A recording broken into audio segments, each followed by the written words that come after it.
A chuva daquela noite caía grossa sobre o pátio de terra da oficina, misturando óleo velho com lama e deixando o cheiro do lugar ainda mais forte. Marconi já estava fechando o portão de ferro quando ouviu o som de um carro freando bruscamente na estrada de cascalho. Não era comum alguém aparecer ali depois das 9. Muito menos naquela tempestade que parecia querer arrancar o mundo do lugar. Ele hesitou por um segundo, mas o farol alto atravessando a escuridão fez com que ele permanecesse parado. O carro era caro demais para aquela região. Preto, imponente, vidros escuros. Parou torto, como se quem estivesse dirigindo não tivesse mais controlando as mãos.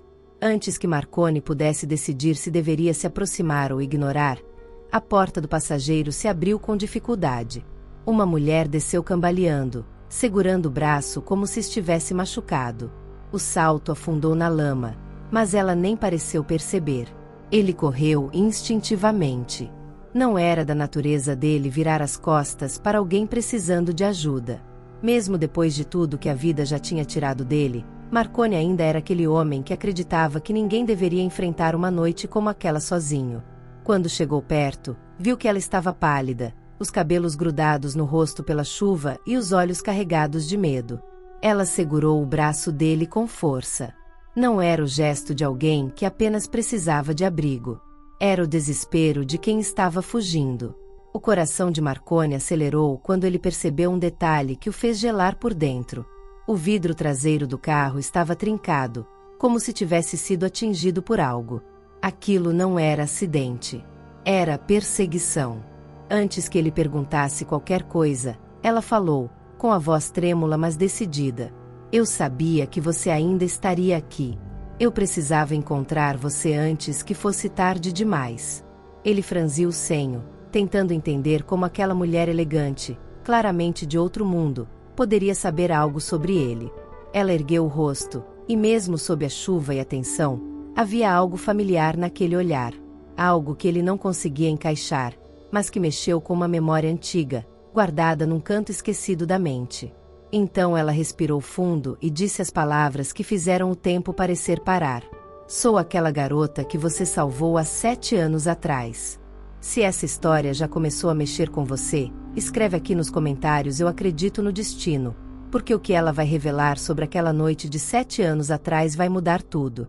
Marconi ficou imóvel por alguns segundos, como se o mundo tivesse sido colocado em pausa só para que aquelas palavras ecoassem dentro dele. Sou aquela garota que você salvou há 7 anos atrás. A chuva continuava caindo pesada, mas ele mal sentia as gotas escorrendo pelo rosto.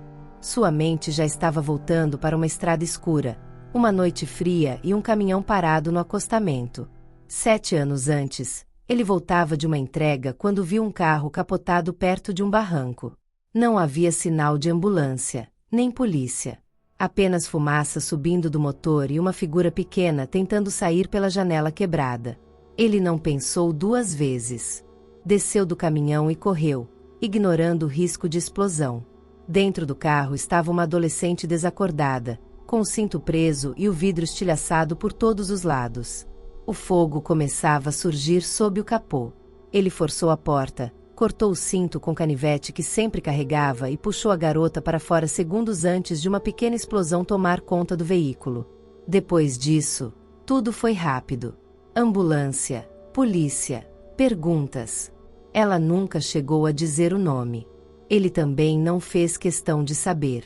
Para Marconi, salvar alguém não era motivo para medalha ou reconhecimento. Era apenas o que precisava ser feito.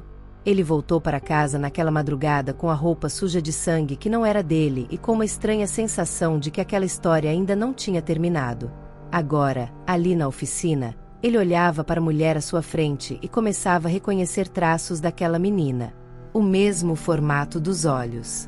A mesma marca quase invisível perto da sobrancelha esquerda.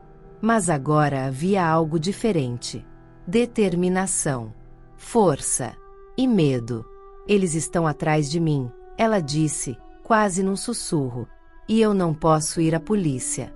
Não dessa vez. Ele sentiu o peso daquelas palavras. Não dessa vez significava que havia mais coisas envolvidas. Coisas grandes. Perigosas. E, pelo estado do carro, urgentes. Antes que ele pudesse perguntar quem eram eles, faróis surgiram na estrada, atravessando a cortina de chuva. 2 carros se aproximavam em alta velocidade. O coração de Marconi apertou. Ele não era homem de fugir, mas sabia reconhecer quando o perigo batia à porta. Ele segurou a mão dela e falou com firmeza. Entra na oficina. Agora. Beatriz entrou na oficina quase tropeçando, enquanto Marconi fechava o portão de ferro com força e apagava as luzes externas. Ele conhecia aquele terreno como ninguém. Cada canto, cada sombra, cada esconderijo improvisado entre motores desmontados e caminhões parados. Se alguém fosse procurar ali, não encontraria fácil. Os 2 carros pararam do outro lado da rua de terra. O som das portas batendo ecoou na noite. Mesmo com a chuva, era possível ouvir passos firmes se aproximando. Beatriz tremia, mas não era apenas de frio. Era o tremor de quem já havia corrido demais e sabia que estava ficando sem tempo. Marconi a conduziu para o fundo da oficina, atrás de uma carreta antiga coberta por lona grossa. Ali havia um pequeno escritório improvisado, com uma porta lateral que dava para o pasto vizinho. Ele abriu a gaveta da mesa e tirou uma lanterna e algo que não mostrava há anos. Um velho revólver guardado para emergências que ele sempre rezou para nunca precisar usar. Eles são perigosos, ela sussurrou. Não são apenas homens atrás de dinheiro. Eles querem algo que eu tenho. Algo que não pode cair nas mãos deles. A voz dela já não era mais apenas medo. Era responsabilidade. E isso chamou a atenção de Marconi. Do lado de fora, alguém bateu com força no portão. O som metálico reverberou pela oficina. Outro homem gritou perguntando se havia alguém ali. Marconi respirou fundo. Ele poderia fingir que não estava. Poderia esperar eles irem embora. Mas algo dizia que não seria tão simples. Ele olhou nos olhos dela. Quem são eles? Beatriz. O que você carrega que vale tanto assim? Ela hesitou por um segundo, como se decidir contar fosse cruzar um limite sem volta. Então puxou do bolso interno do casaco um pequeno pendrive preso a um cordão. Dentro disso está a prova que pode destruir um dos maiores esquemas de corrupção do país. Empresas de máquinas pesadas, contratos fraudulentos, desvio de milhões. E eu era a única que tinha acesso aos documentos completos. Eles descobriram. O nome dela ecoou na mente dele. Empresas de máquinas pesadas. Marconi vivia justamente consertando caminhões e escavadeiras de empresas terceirizadas. De repente, o perigo não era mais só dela. Era um sistema inteiro que talvez já tivesse passado pela porta daquela oficina. Do lado de fora, o barulho ficou mais agressivo. Um dos homens começou a forçar o cadeado. Marconi apertou o revólver na mão, mas falou com calma. Você veio até aqui porque confia em mim. Agora confia mais uma vez. Eu não vou deixar ninguém tocar em você. O primeiro estalo do cadeado ecoou como um tiro na madrugada. O ferro antigo não aguentaria muito mais. Marconi sabia disso.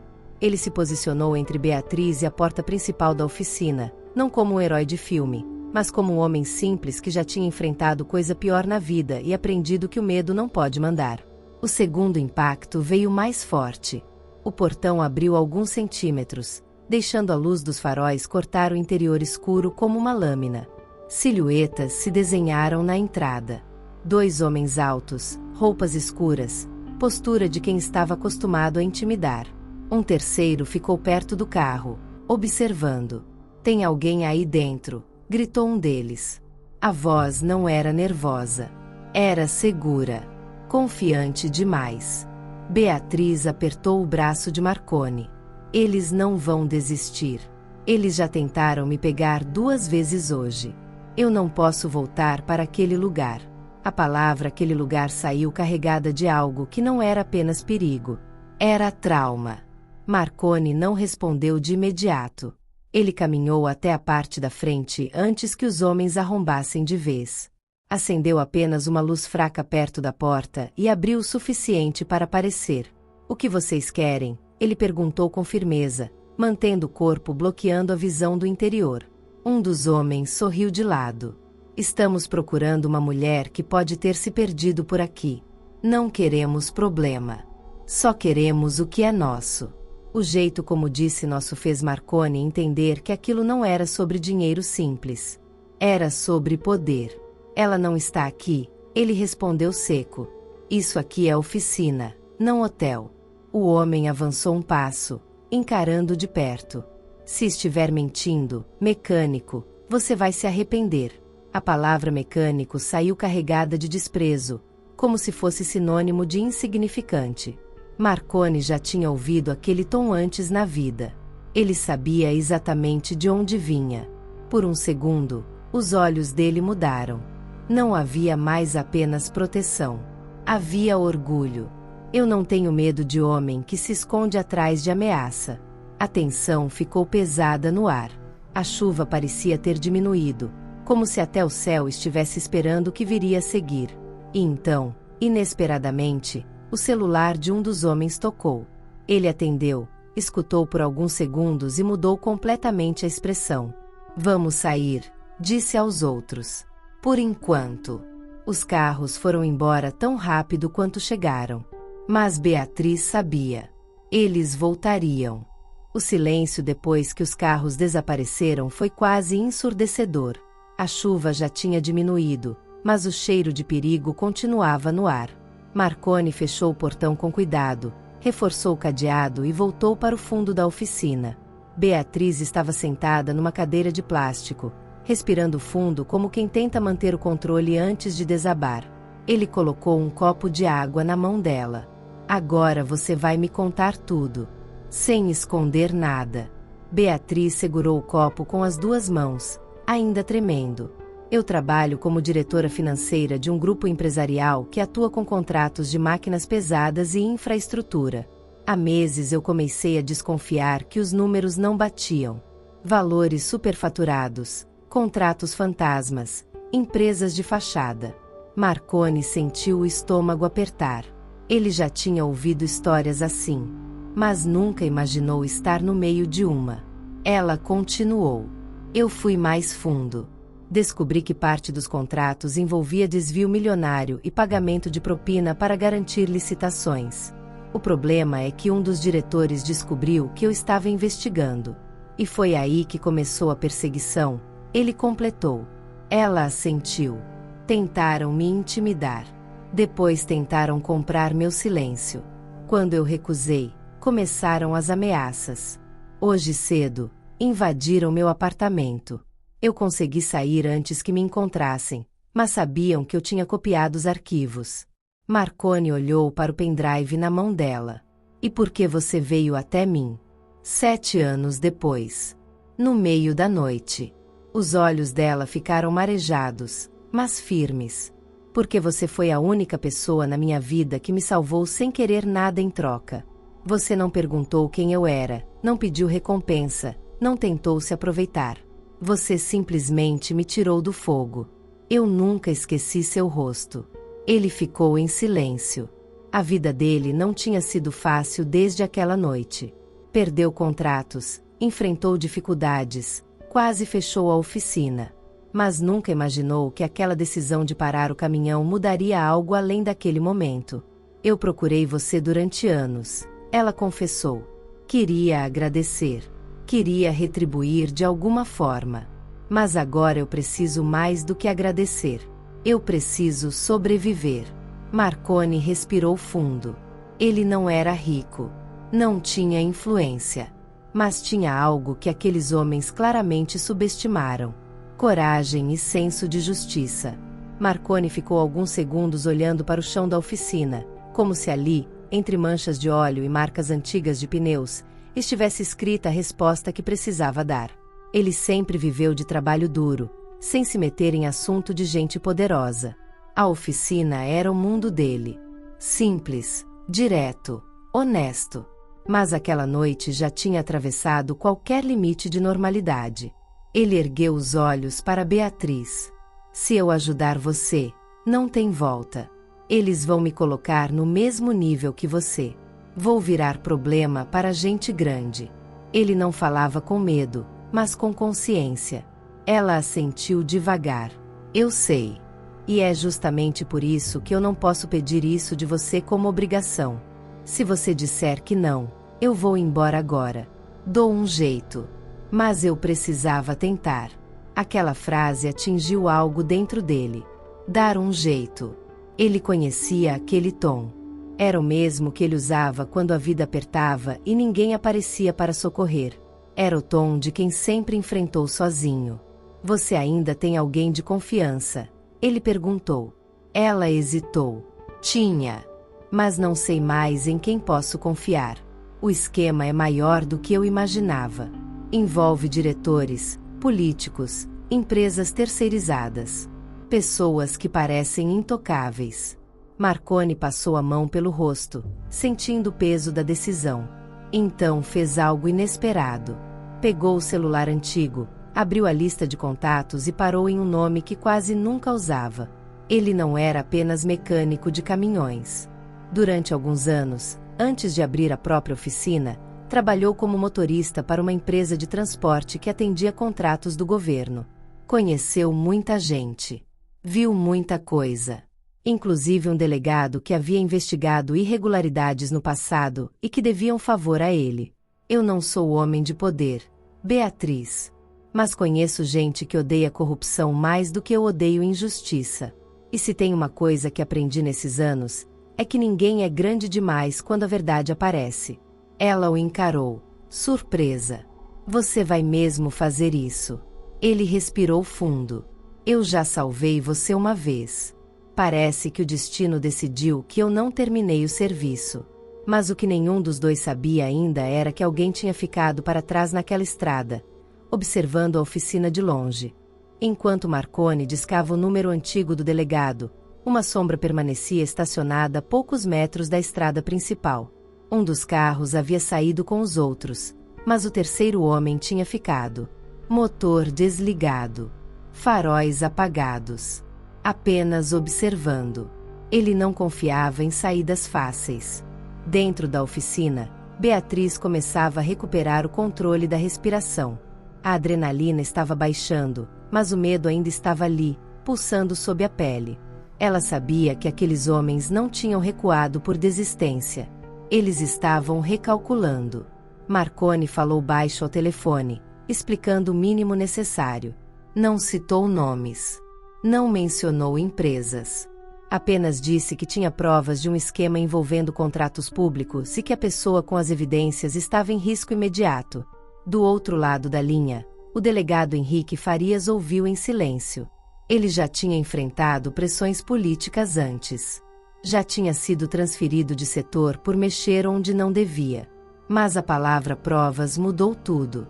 Guarde isso com a sua vida até eu chegar. Foi a única coisa que ele respondeu.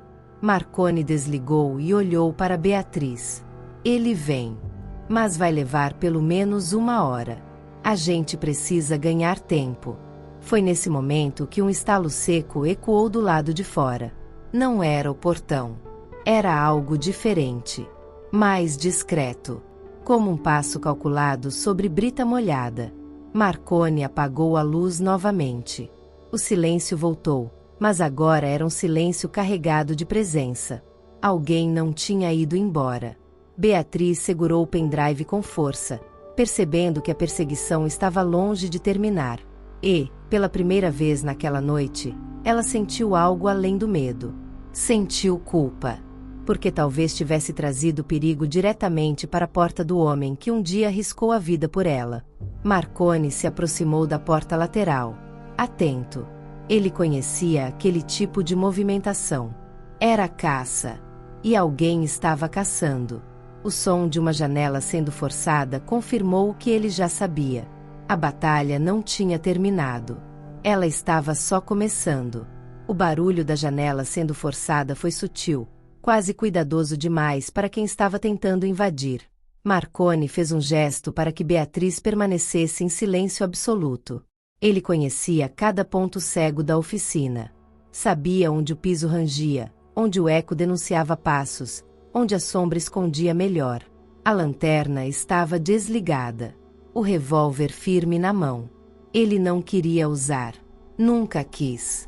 Mas também não permitiria que atravessassem aquele espaço como se fosse terra sem dono. O homem entrou pela lateral, se esgueirando entre as peças desmontadas e os motores empilhados. Usava luvas. Movimento preciso. Não era improviso. Era alguém treinado para intimidar sem fazer alarde. Beatriz observava de trás da carreta coberta, o coração batendo tão forte que parecia denunciar sua posição. Ela nunca tinha estado tão perto do perigo físico assim.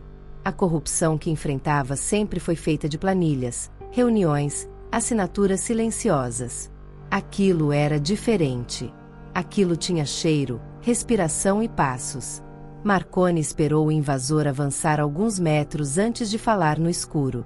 Você escolheu a oficina errada para entrar. O homem congelou por um segundo, tentando localizar a voz.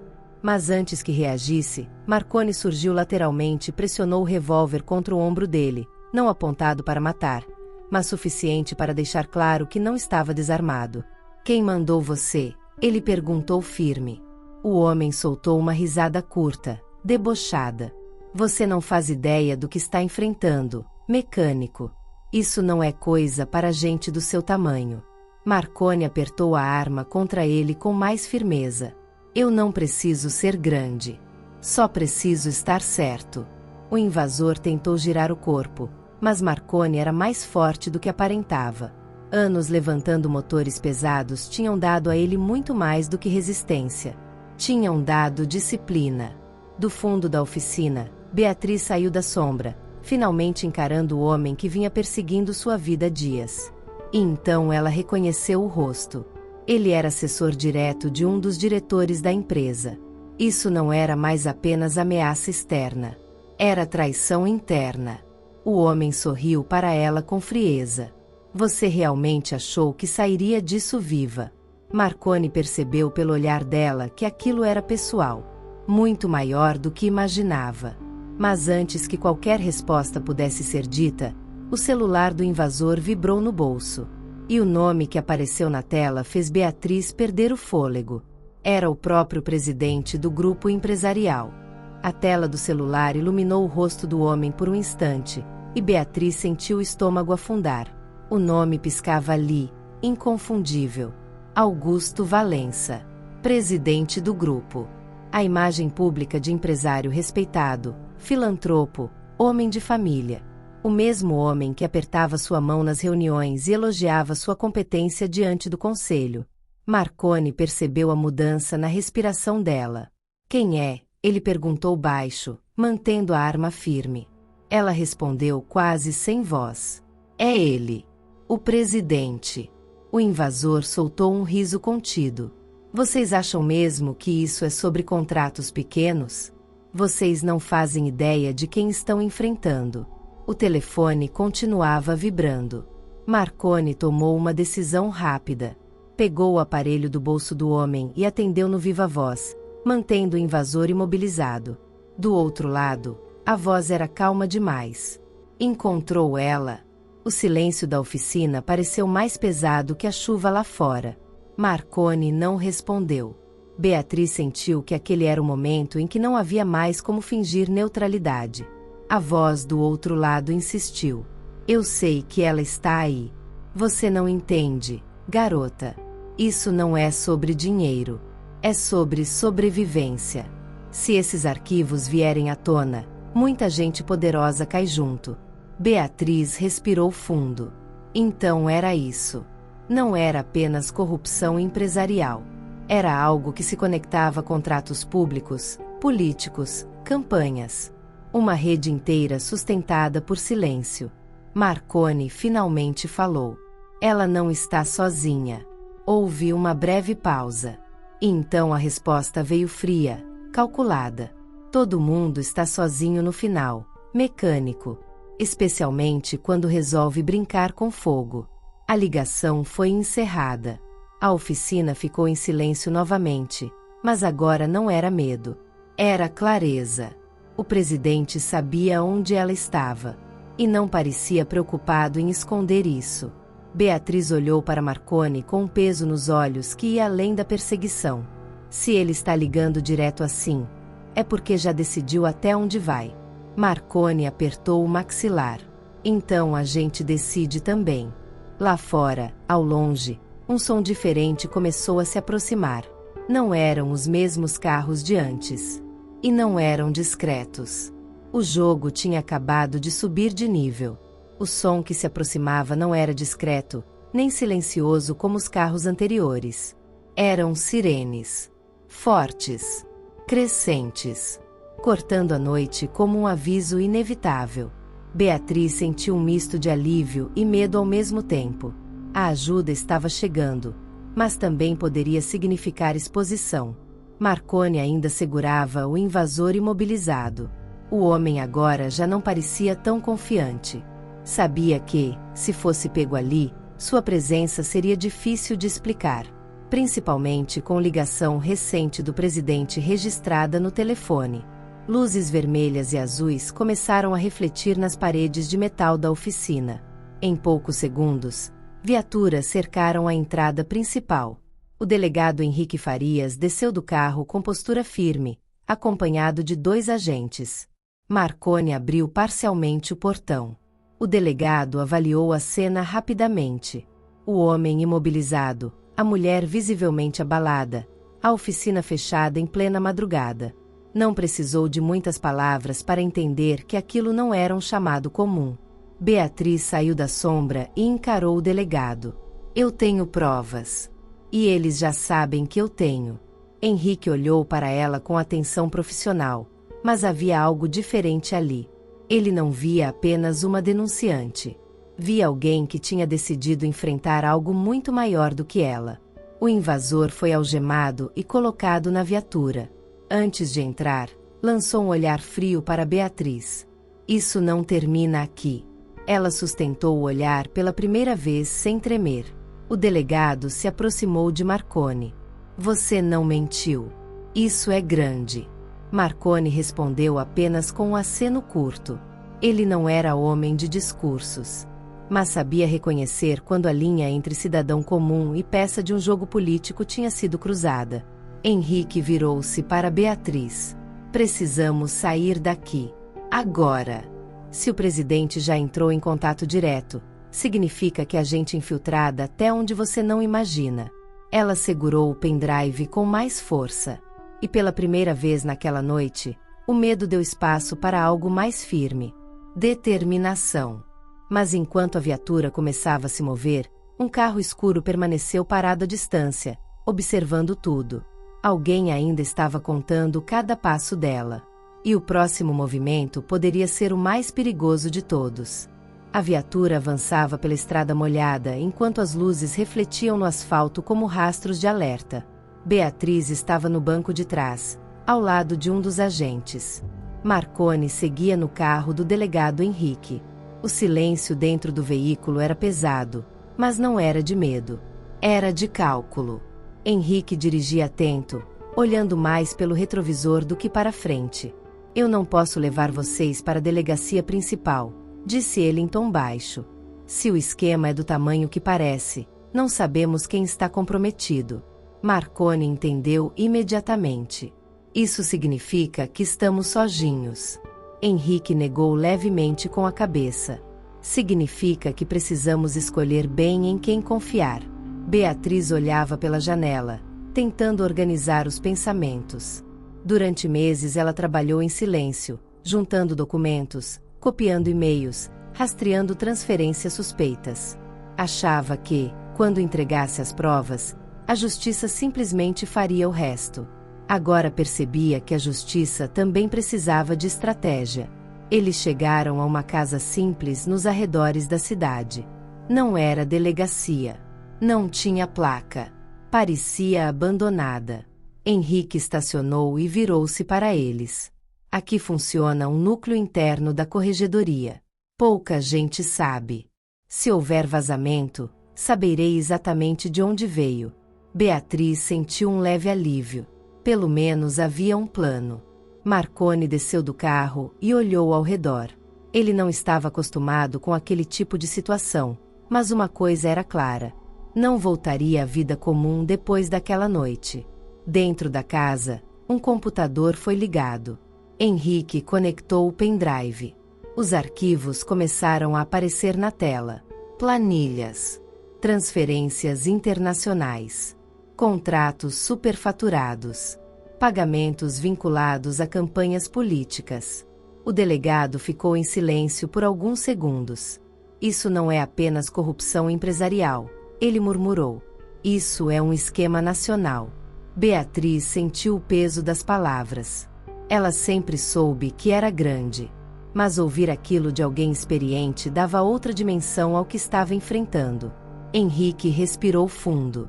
A partir de agora, vocês entram oficialmente em programa de proteção. Mas saibam de uma coisa. Quando isso explodir, não haverá volta. Marconi olhou para Beatriz. E pela primeira vez desde que ela reapareceu na vida dele, ele entendeu algo maior. 7 anos atrás ele atirou de um carro em chamas. Agora estavam juntos tentando apagar um incêndio muito mais perigoso. Mas do outro lado da cidade, em um escritório luxuoso, Augusto Valença já estava recebendo relatórios. E ele não parecia nervoso. Ele parecia preparado. No alto de um prédio envidraçado no centro da capital, Augusto Valença observava a cidade através da janela panorâmica de seu escritório. A madrugada não o incomodava. Ele estava acostumado a resolver crises antes que o sol nascesse. E aquela, para ele, ainda era apenas uma variável fora do lugar. Sobre a mesa, um tablet exibia relatórios atualizados. Ele já sabia que seu assessor havia sido detido. Sabia também que Beatriz estava sob custódia informal de um delegado específico. Nada daquilo era surpresa. Augusto não chegou ao topo sendo descuidado. Ele girou lentamente a cadeira, cruzando as mãos sobre a mesa. 7 anos antes, um acidente quase havia comprometido algo muito maior.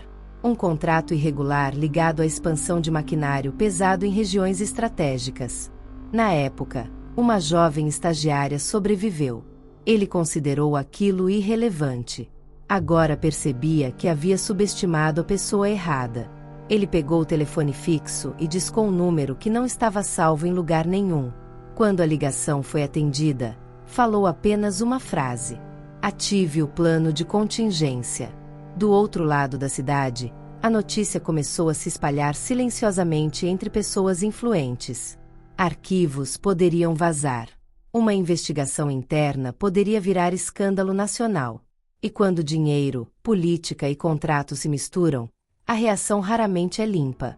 Enquanto isso, na casa isolada da corregedoria, Henrique analisava um detalhe específico nos documentos.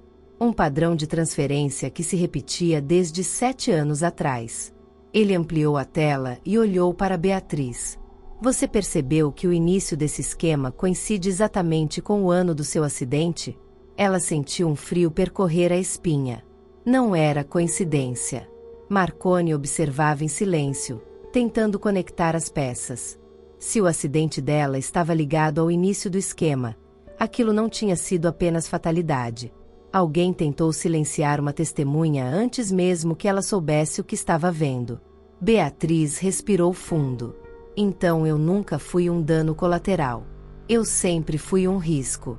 E se Augusto estava ativando um plano de contingência, significava apenas uma coisa: ele não pretendia perder. O silêncio tomou conta da sala quando Henrique ampliou ainda mais os arquivos na tela. Uma sequência de e-mails internos aparecia datada exatamente da semana do acidente de Beatriz. Não falavam diretamente dela, mas mencionavam um problema operacional que precisava ser resolvido com urgência. Beatriz sentiu as mãos ficarem frias. Eu era estagiária naquele setor.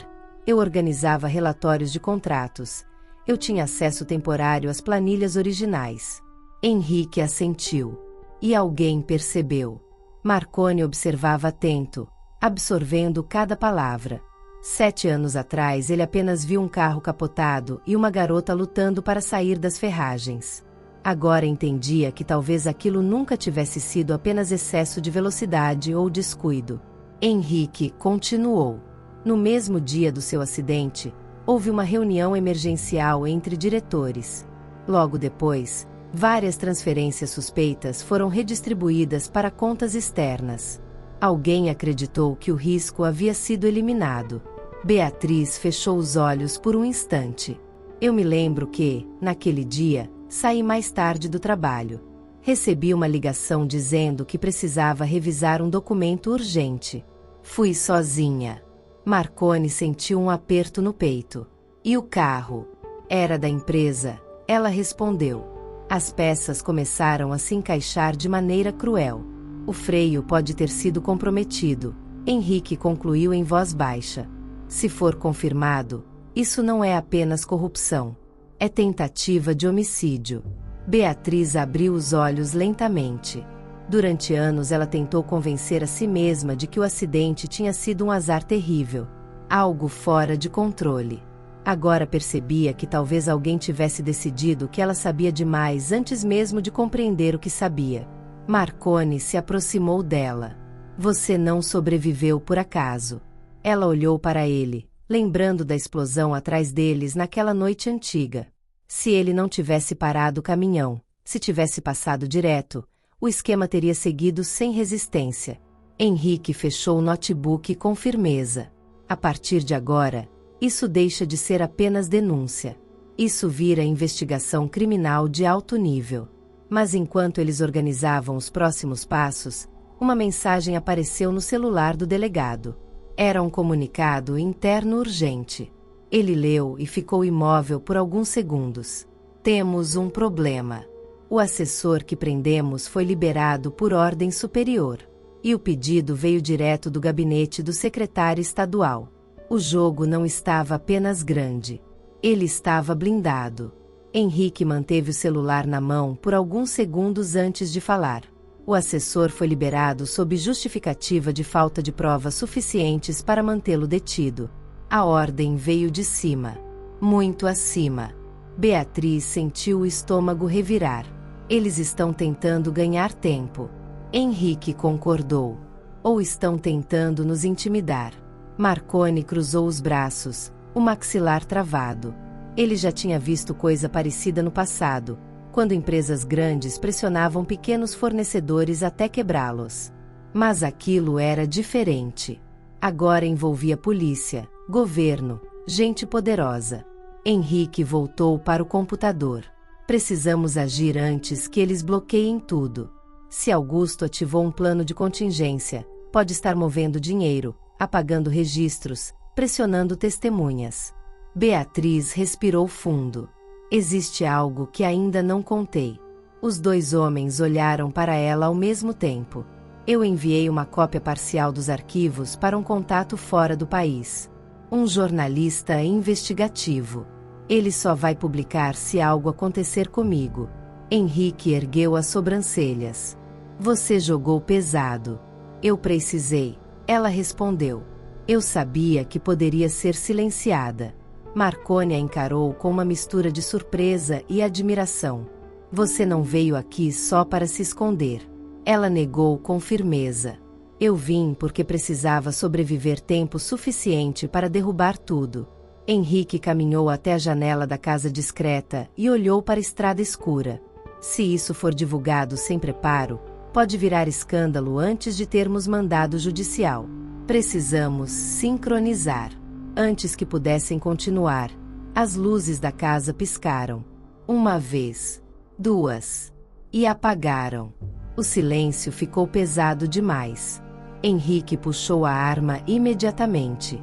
Isso não é queda de energia comum. Do lado de fora, o som de pneus sobre cascalho voltou a ecoar. E dessa vez não havia sirenes. Só sombras. A escuridão engoliu a casa inteira em segundos. Não havia postes próximos. Não havia vizinhos.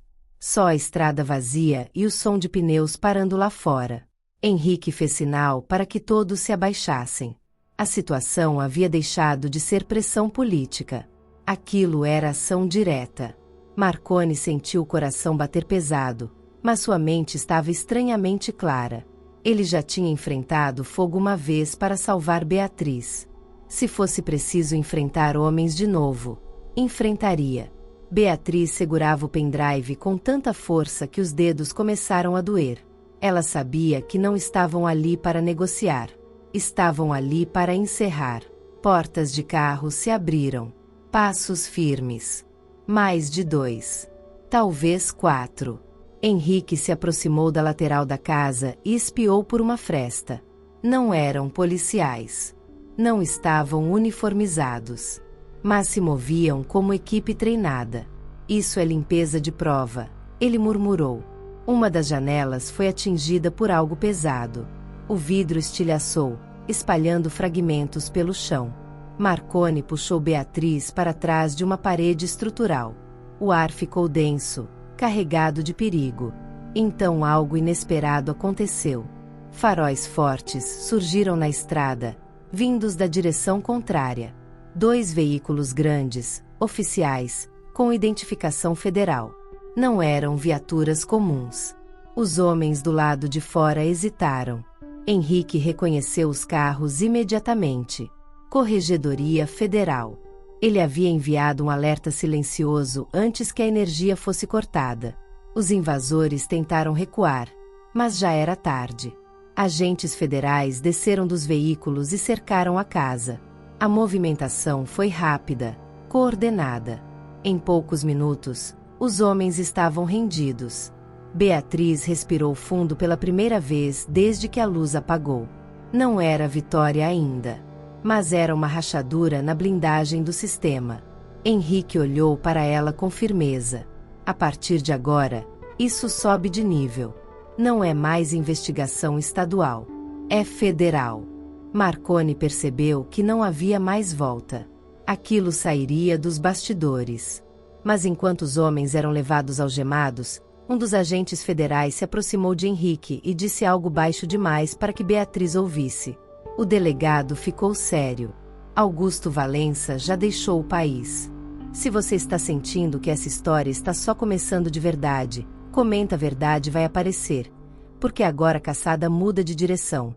A notícia caiu como um peso no ar. Augusto Valença havia deixado o país poucas horas antes da tentativa de invasão.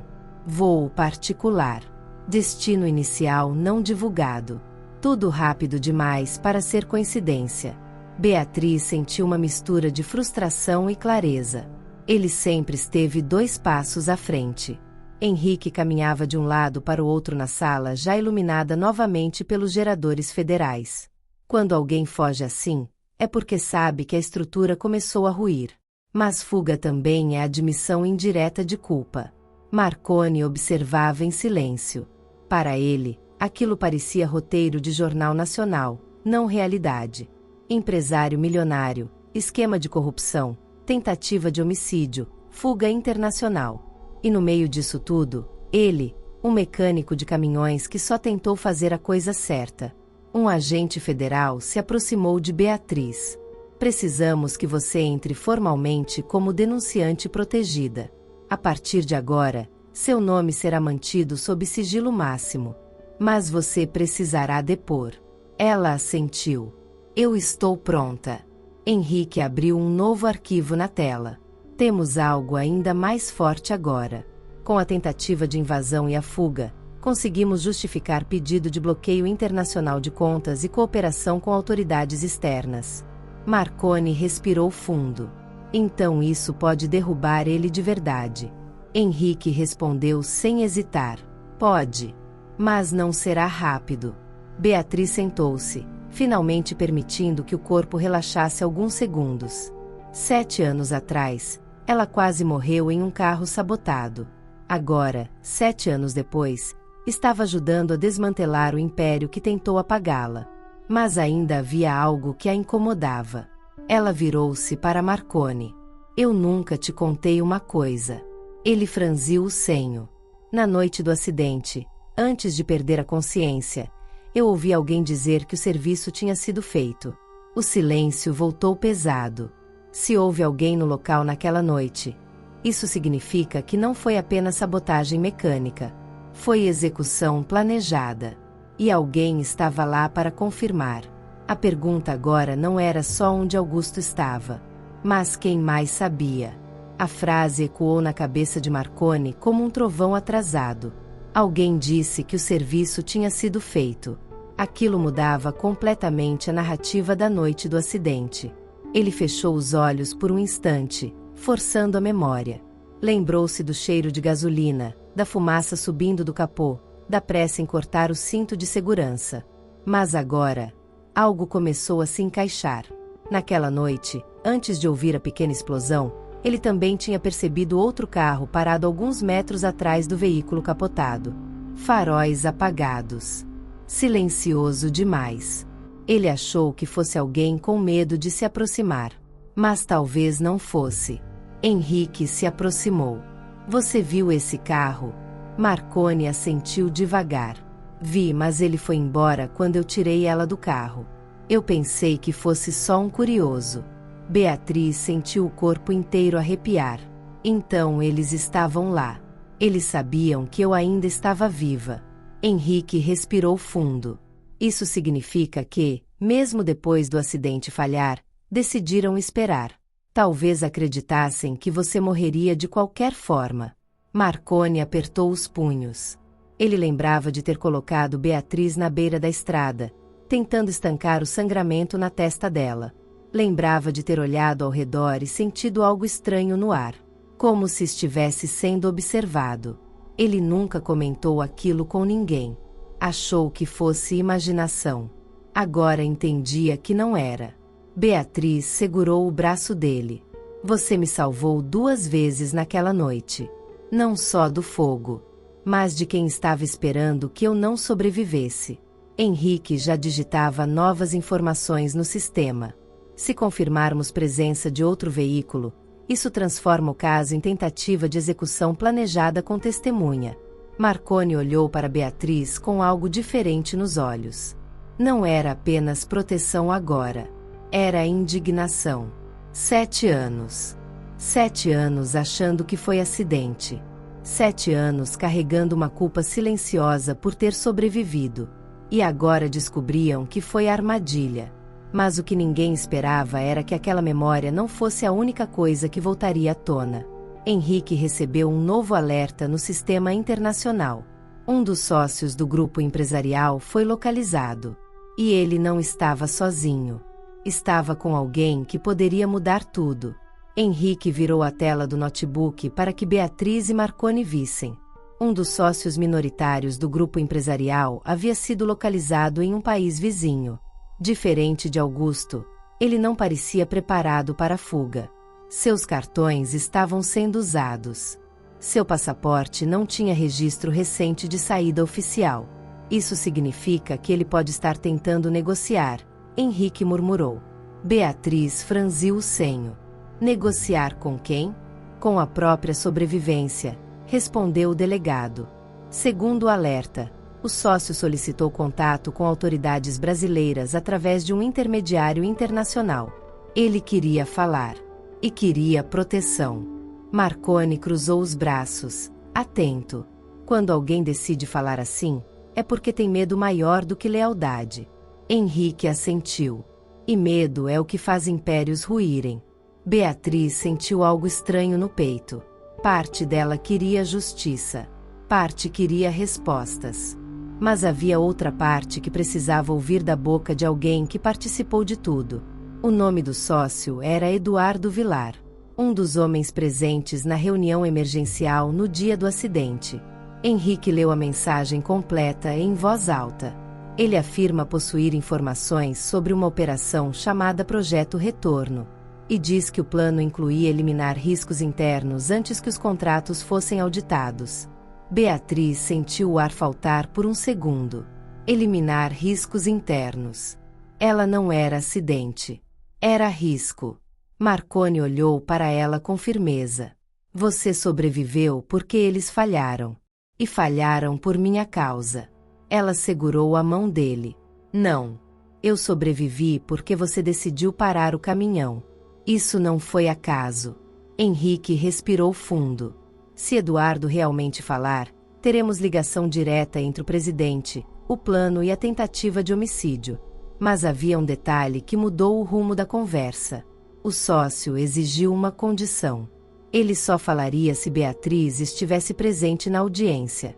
O silêncio voltou a ocupar a sala, porque isso significava exposição direta. E talvez confronto. A exigência ecoou na sala como um desafio. Eduardo Vilar só falaria na presença dela. Não era apenas uma condição jurídica. Era pessoal.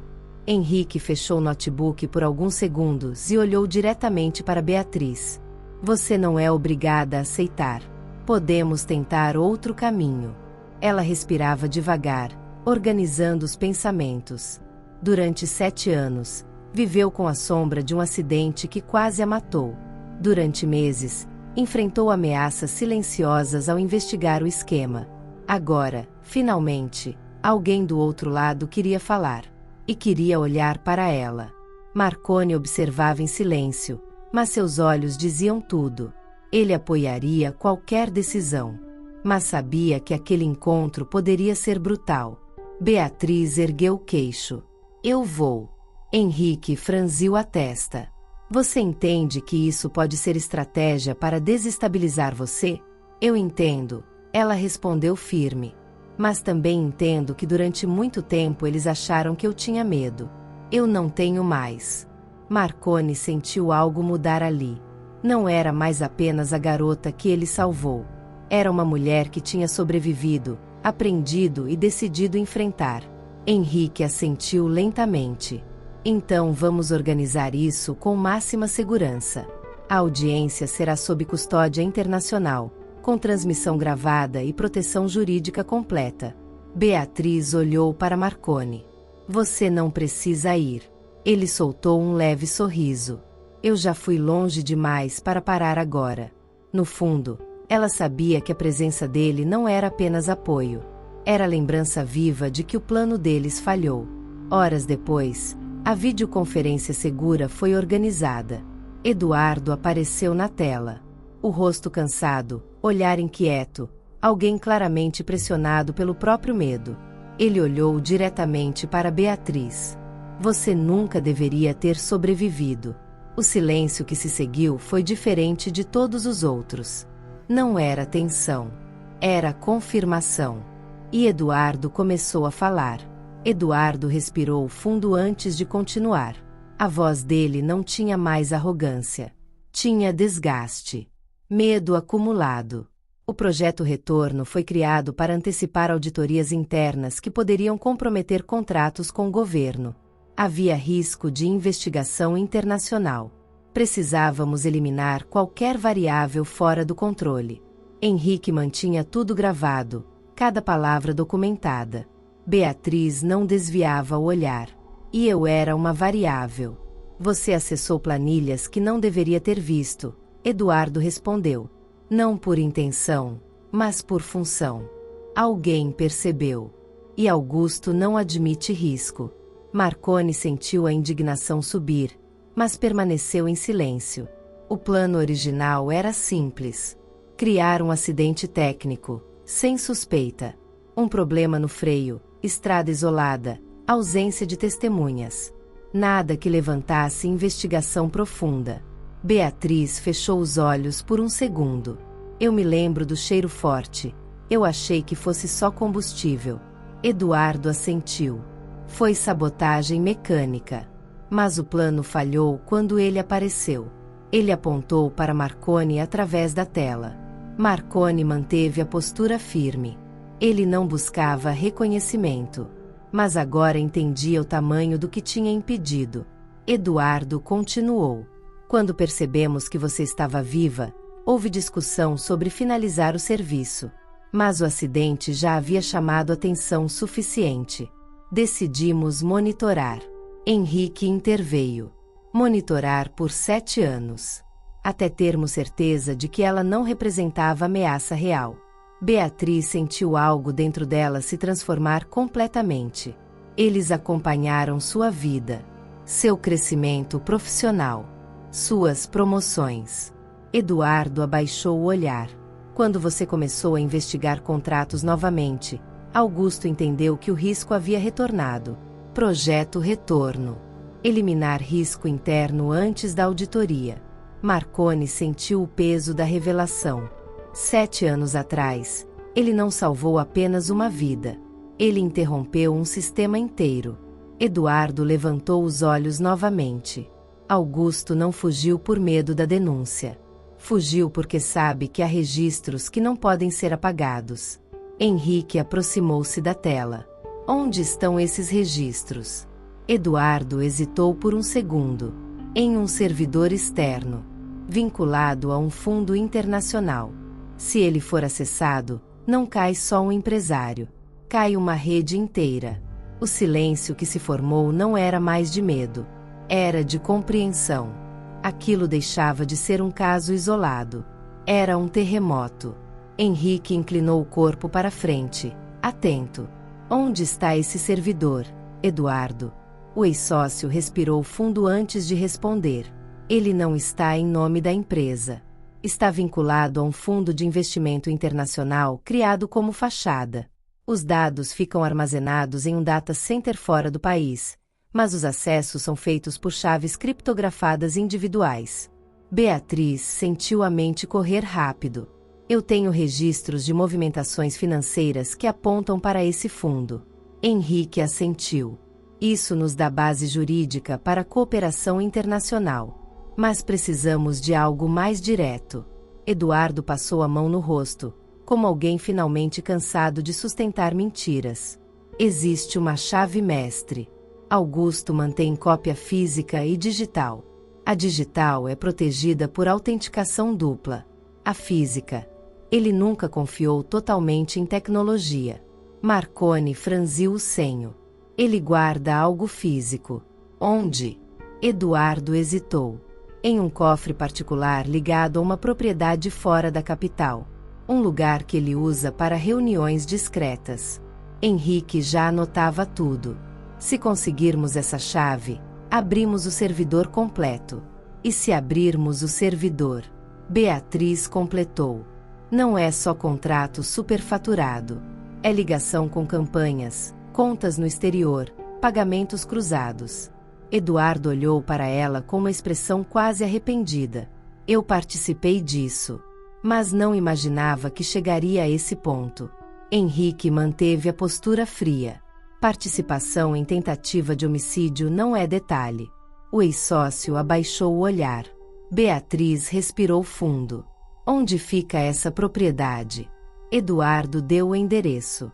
Marconi sentiu algo estranho ao ouvir a localização. Ele conhecia aquela região. Já tinha feito manutenção em caminhões que operavam ali. E agora tudo começava a fazer ainda mais sentido. Henrique fechou o notebook lentamente. Se isso for confirmado, não é apenas denúncia. É desmantelamento. Mas enquanto organizavam a operação, um detalhe mudou tudo. O servidor começou a registrar movimentações. Alguém estava tentando apagar os arquivos remotamente. E o tempo, mais uma vez, virou inimigo. Henrique olhou fixamente para a tela enquanto os alertas piscavam em vermelho. Tentativa de acesso remoto em andamento. Múltiplas requisições de exclusão. Alguém, em algum lugar, estava tentando limpar o servidor antes que a cooperação internacional fosse formalizada. Beatriz sentiu o sangue gelar. Ele sabe. Henrique respondeu sem tirar os olhos do monitor. Ou alguém da rede sabe que estamos perto demais. Um agente federal entrou na sala com o notebook aberto. Conseguimos contato preliminar com a autoridade internacional responsável pelo data center. Eles precisam de justificativa emergencial para bloquear qualquer alteração. Henrique digitava rápido. A justificativa estava sendo construída em tempo real, com base no depoimento de Eduardo, nas provas financeiras e na tentativa de homicídio já registrada. Marconi observava aquela movimentação como quem vê uma engrenagem gigantesca se mover. Era diferente de oficina, mas ainda assim era mecânica. Só que agora o motor era o sistema inteiro. Beatriz se aproximou da tela. Quanto tempo temos? O agente respondeu sem suavizar. Minutos. Se o apagamento for concluído antes do bloqueio judicial internacional, parte dos registros pode se perder para sempre. Henrique respirou fundo. Não podemos depender só de trâmite oficial. Ele virou-se para Beatriz. Você ainda tem acesso a alguma credencial antiga? Ela hesitou. Algumas permissões administrativas ainda podem estar ativas, mas não sei se foram revogadas. Henrique assentiu. Se conseguirmos entrar antes deles finalizarem a exclusão, podemos gerar cópia paralela.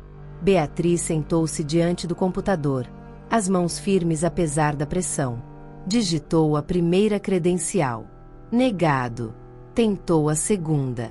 Sistema em validação. A barra de progresso parecia demorar mais do que deveria. Marconi percebeu que o silêncio na sala tinha se transformado em tensão pura. Não havia tiros, nem perseguição física. Mas aquilo era guerra digital. A tela finalmente mudou. Acesso parcial concedido. Beatriz não perdeu tempo. Iniciou o processo de cópia de diretórios críticos. Do outro lado do mundo, alguém tentava acelerar o apagamento. A barra de exclusão e a barra de cópia competiam em velocidade. Henrique segurava o telefone aguardando confirmação judicial internacional. 30% copiado. 40%. O sistema começou a travar. 60%. E então a tela piscou. Conexão instável. Se o sistema cair agora, metade das provas pode desaparecer. A tela começou a piscar de forma irregular. O sistema estava sendo pressionado de ambos os lados. De um lado, a exclusão acelerada. Do outro, a cópia desesperada dos arquivos. Beatriz mantinha os olhos fixos na barra de progresso, como se pudesse empurrá-la com a força da própria vontade. 70%. A conexão caiu por 2 segundos. Pareceram horas. Marconi sentiu o estômago revirar. Ele já tinha enfrentado fogo, invasão armada, perseguição. Mas aquela espera silenciosa era cruel. Henrique falava ao telefone, exigindo bloqueio imediato por cooperação internacional emergencial.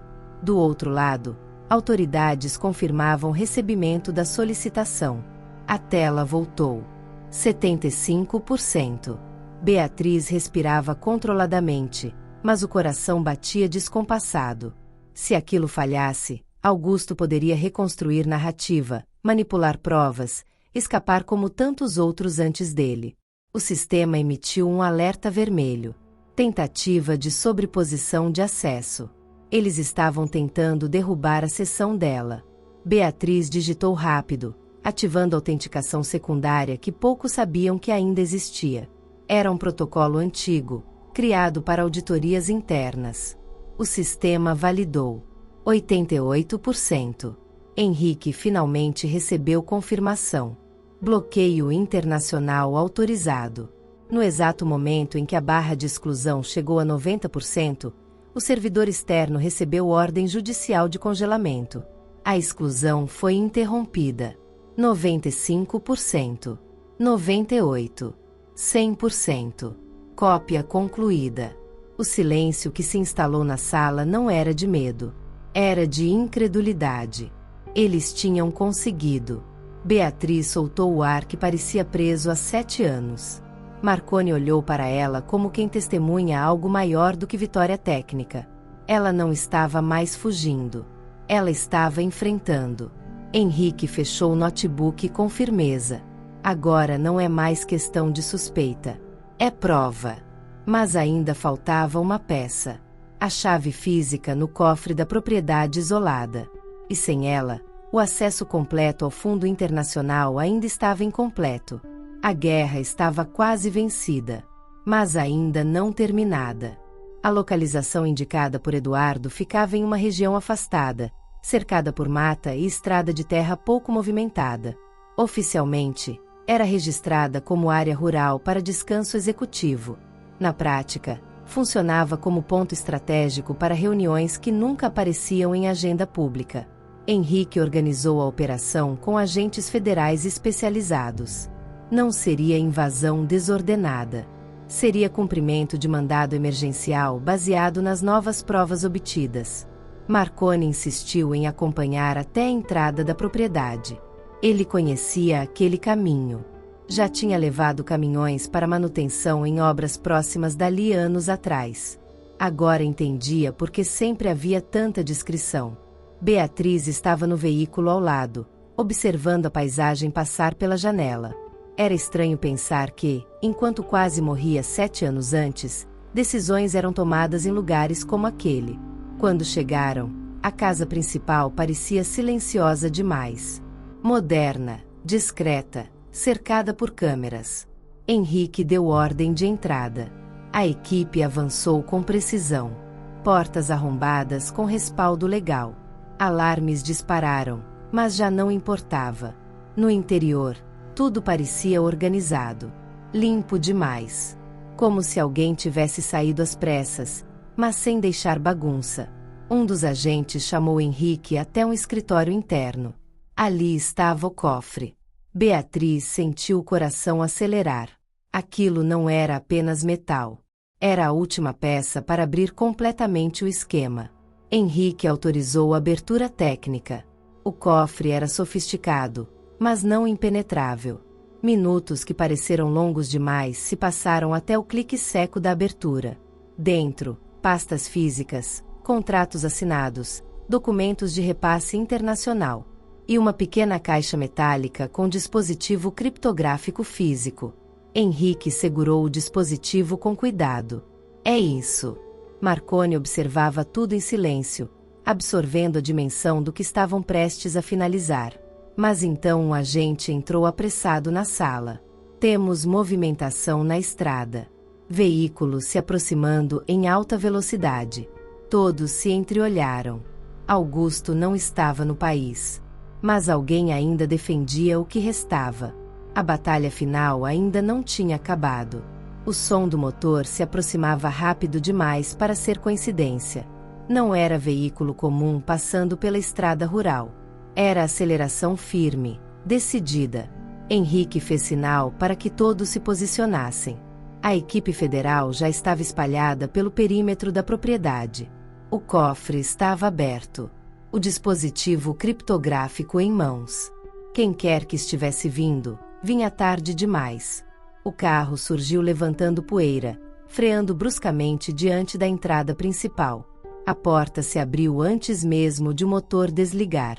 Não era Augusto. Era o secretário estadual que havia liberado o assessor horas antes. O homem desceu com expressão dura, acompanhado de 2 seguranças particulares. Ele parecia mais preocupado do que arrogante. Henrique saiu ao encontro dele. O senhor não tem autorização para estar aqui, secretário.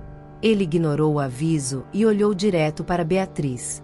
Você não entende o que está fazendo. Ela sustentou o olhar. Estou fazendo exatamente o que deveria ter feito há 7 anos.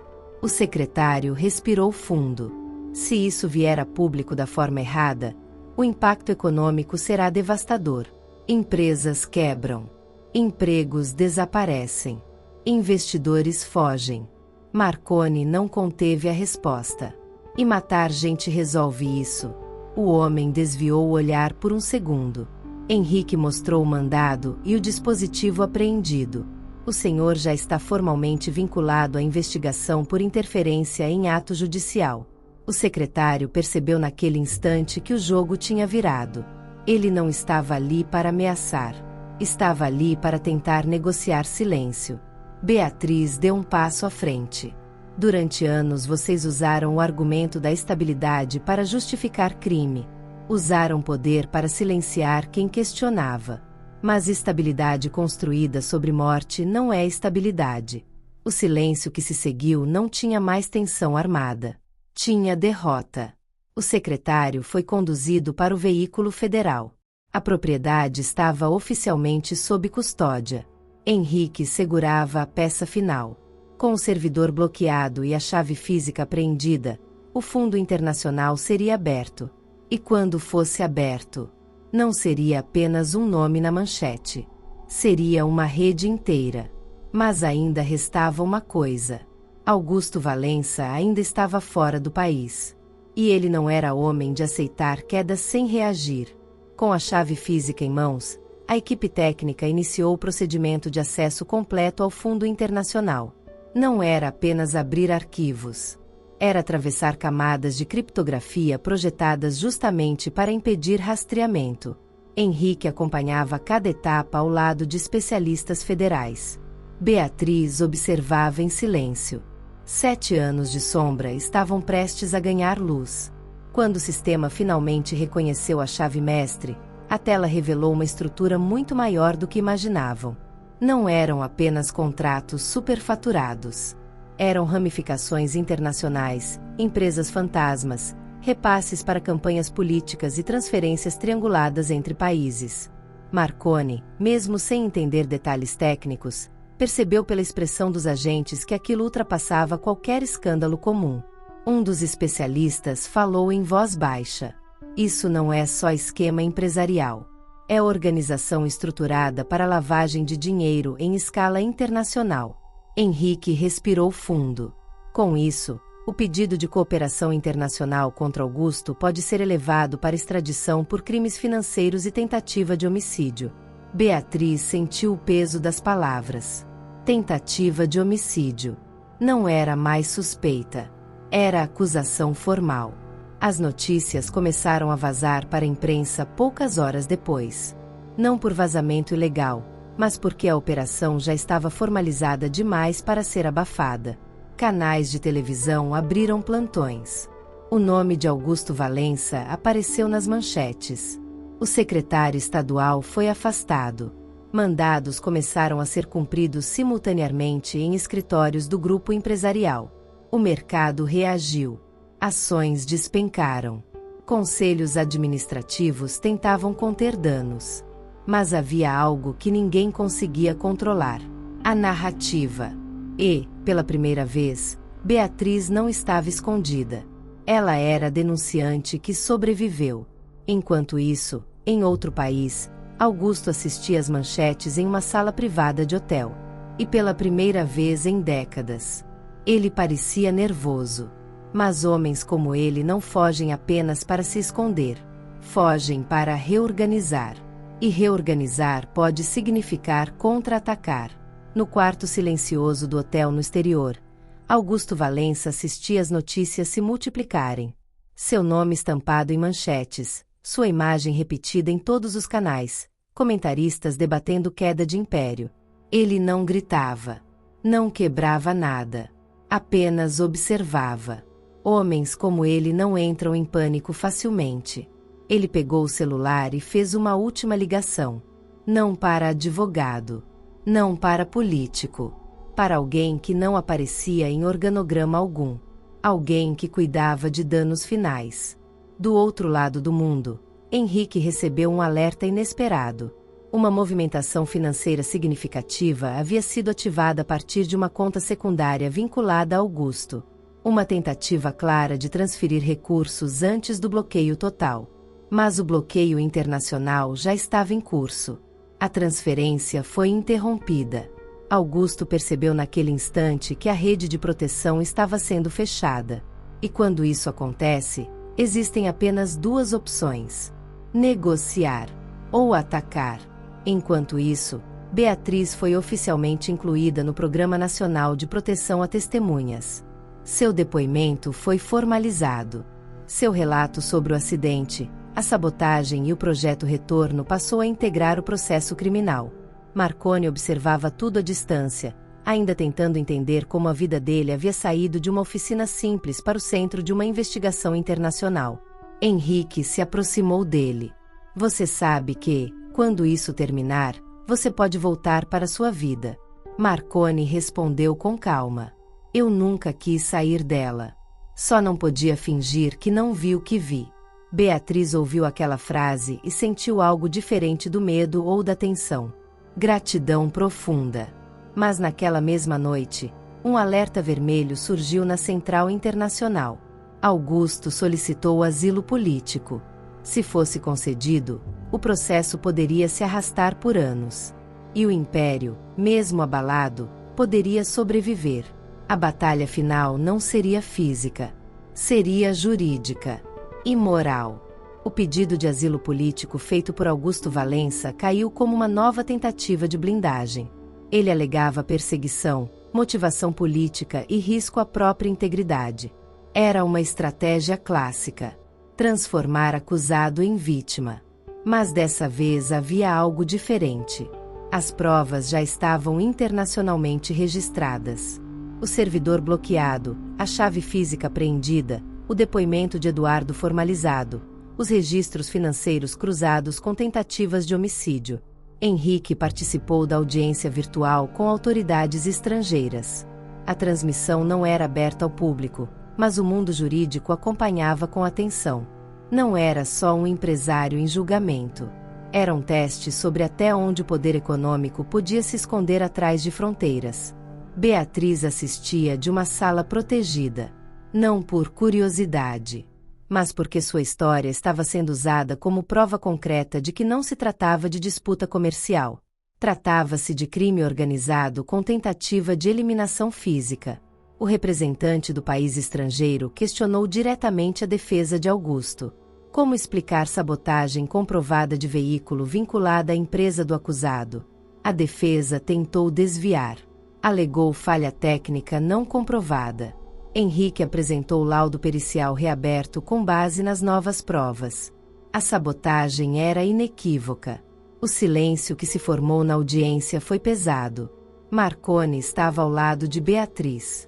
Ele não entendia todos os termos jurídicos, mas entendia uma coisa: a verdade estava ali, sem maquiagem.